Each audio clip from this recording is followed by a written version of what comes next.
Hey everyone. So today I want to talk about how to get action from data. And in this process, I want to relate to you a story about Semmelweis.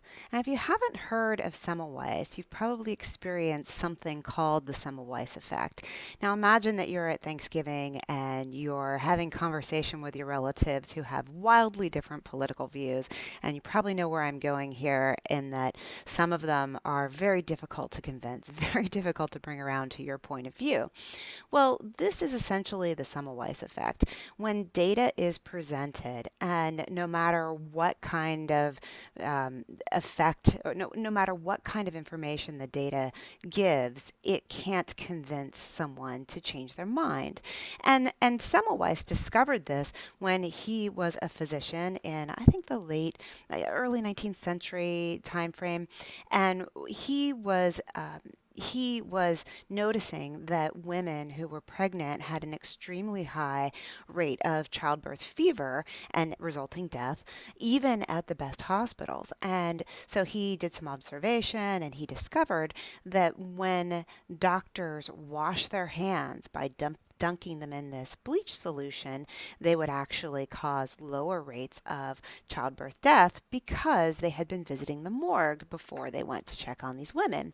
So, go Semmelweis, great effect. We all love the result of that outcome, except that no one believed him because he was talking about something that was invisible at the time. He was talking about germs. So now that's unfortunate, but the way it relates to you today is when you're doing some kind of optimization or you're presenting data that people don't want to believe, you run across the Semmelweis reflex in the same way.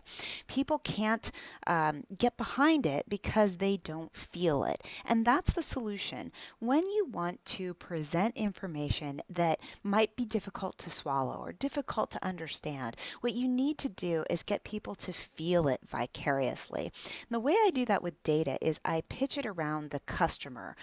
What is the customer trying to do? What kind of tasks are they trying to complete?